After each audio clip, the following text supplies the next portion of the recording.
Something's happening. We can't stay here. Cities across the eastern seaboard are coming under attack. It's like we're back in the Dark Ages. We can't trust anyone now. Welcome to Screen Recaps, and today we are going to recapping the movie The Silence. Two scientists exploring a cave 1,000 feet beneath the Appalachian Trail discover an uncharted system and are horrified when winged creatures emerge, killing them. In Montclair, deaf teenager Allie is mocked at school, but finds comfort in her best friend Rob, who learned sign language to communicate with her.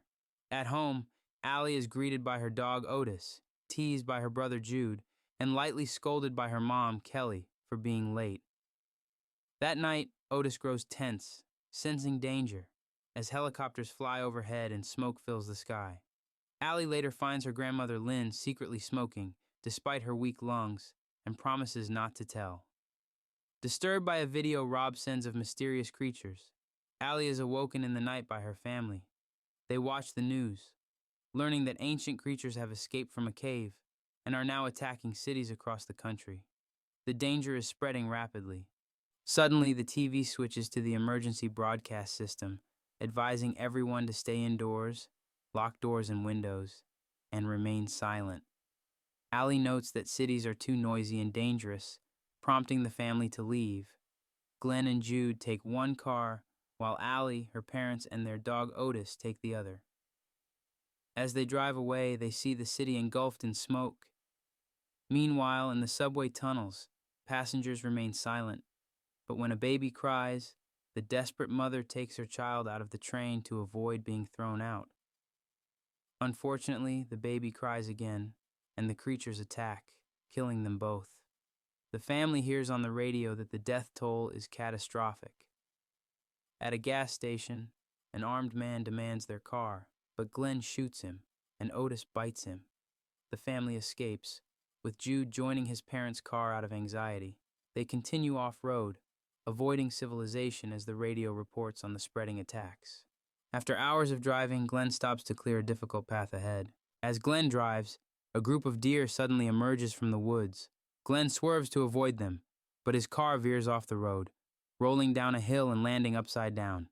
Trapped inside, Glenn's leg is pinned, preventing him from escaping through the window. Hugh tries desperately to free him, but fails. Kelly attempts to call 911, but there's no response. Realizing the dire situation, Glenn asks Hugh to hand him his guns and urges the family to leave without him.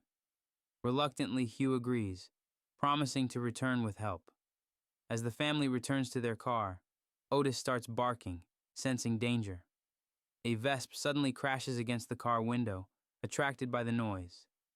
Despite Allie's warning to stay quiet, Otis continues barking, drawing more vesps. Hearing the chaos, Glenn distracts the creatures by firing his guns, sacrificing himself. Hugh then pushes Otis out of the car to protect the family, ignoring Allie's pleas. Hours later, as silence falls, Hugh carefully exits the car to investigate. Lynn's sudden asthma attack attracts a vesp, but Hugh cleverly diverts it by throwing a tool, allowing the family to remain unnoticed. He explains the vesps are blind and hunt by sound, leading the family to communicate only through sign language. Hugh then uses Lynn's lighter to set Glenn's car on fire, luring the vesps to their deaths in the explosion. The family continues on foot, with Lynn struggling to keep silent while managing her breathing difficulties.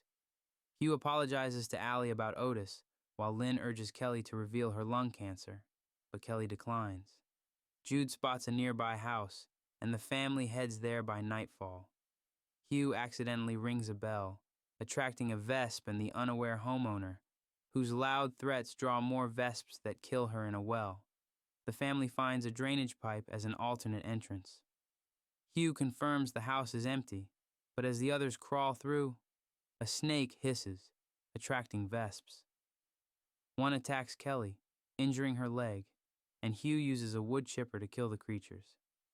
Inside, Lynn, a former nurse, treats Kelly's serious wound. Allie briefly contacts Rob, who reveals his parents are dead before the connection cuts off. The next morning, Lynn notices Kelly's worsening condition and says she needs antibiotics. Hugh and Allie prepare to find medicine, while Jude is tasked with protecting their grandmother. They carefully open the front gate, avoiding the bell, and set out on their dangerous mission. Hugh fastens the door to the ground to avoid any other noises, and the duo carefully leaves through the narrow gap. They encounter Vesps flying nearby but ignore them as they head toward the nearest town. Along the way, they find bodies with wounds inflicted by other humans. Upon reaching the deserted town, they break into a pharmacy through the back door, finding rotting bodies with vesp eggs inside. A baby vesp hatches, causing Allie to gasp, which attracts 3 adult vesps. Hugh lights a mop on fire, activating a fire alarm that confuses the vesps, allowing them to escape. As they leave, they encounter a reverend who silently invites them to join his group, the Hushed, by showing them his notebook, his tongue removed. Hugh and Allie refuse and return home, where the antibiotics help Kelly recover. Later, the reverend and his tongueless followers return, hinting at sinister intentions for Allie.